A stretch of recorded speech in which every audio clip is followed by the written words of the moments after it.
was presented by Swami Kriyananda, his direct disciple, in his autobiography, The Path, in the chapters about Yogananda, his years of living with Yogananda. And this is the section that I'm going to read to you that I'd like to touch on today. In the beginning of the spiritual life, especially, Yogananda told us it is better to mix little or not at all with worldly people.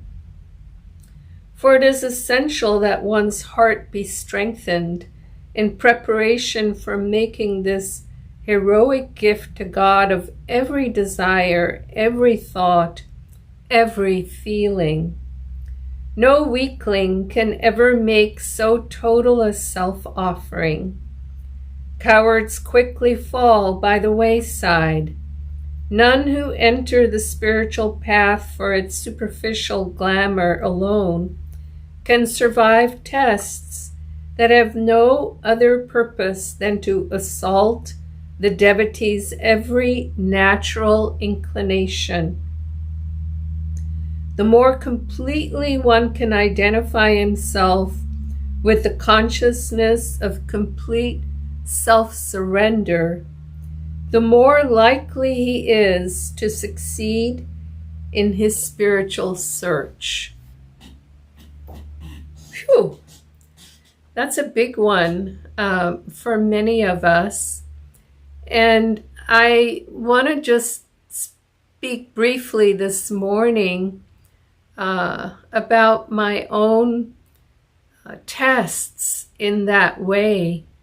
When I first found this spiritual path of Yogananda's, I can still remember going in the old temple at the first, what's now called the seclusion retreat at Ananda village. And in that temple was the altar, as Yogananda had suggested the altars be. And I didn't recognize the gurus on the altar, although I somewhat recognized them because at that point I had read Autobiography of a Yogi, but I didn't have their faces and names totally memorized. But in the middle of the altar was Jesus Christ, and I had been raised in a non-religious Jewish family. And so when I first saw that picture of Christ on the altar, my first thoughts were, oh my family's going to kill me, when they see what I've chosen, what I'm doing.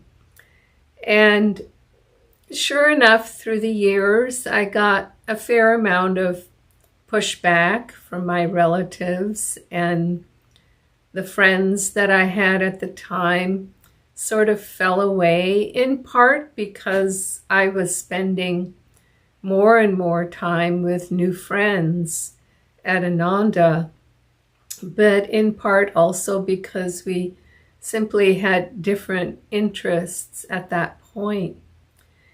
But the family, the relatives, kept sort of tugging at me, and they ranged, in my case, everywhere from non-religious Jewish to openly atheistic. And so even the mention of God would trigger a debate. And I learned quickly that it was best just simply not to bring it up. I wasn't going to change their minds. They weren't going to change my mind. And I was going to keep myself surrounded by others who shared my inclinations, my desire to know God, to have an inner life, and basically spend less and less time in the company of those who would try to dissuade me. And my family, my parents especially, loved me very much. My brothers weren't around much. They were older than I. But they loved me a lot, and they came to understand how much it meant to me. And so they stopped trying to dissuade me. And in that way, we could spend time together without arguments. And that was, it took a little while. It took about a year or so to go through that process. But the reason I share this story is my love for them didn't change. Their love for me didn't change.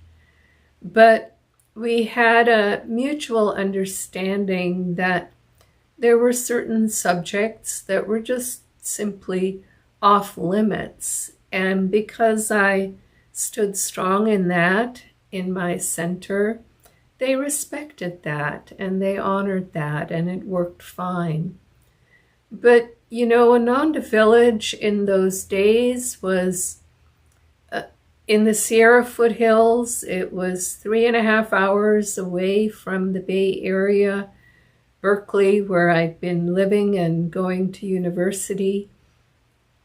And there was enough distance, and there was enough of a buffer, you might say, between my spiritual life in this remote, what was at the time a very small community of Yogananda devotees, and the hubbub of the Bay Area, which was only just starting to become Silicon Valley, which is sort of the heartbeat of our progressive material society in America. And I knew I needed that distance and to surround myself with others of like mind before having the strength not only to go back out and not be influenced by the life around me or tempted by it, but also to determine that I was willing to put my foot one in front of the other on the spiritual path and dedicate this life. And there was a process to go through, but not a long process, to realize that I wanted to dedicate this life to knowing and loving God.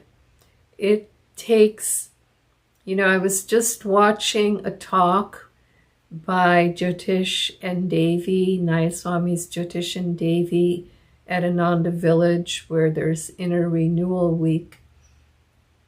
And they were talking also about how to change and how to affect change and to become strong enough in ourselves to want to change. And that change effectively is the giving up of ego.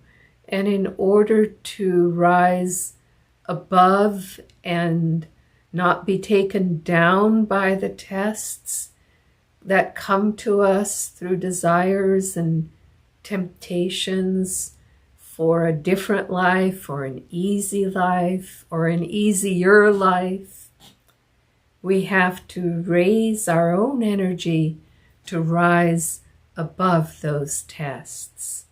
And for a while, Swami Kriyananda used to like the example of planting a small tree in a meadow where cows would graze.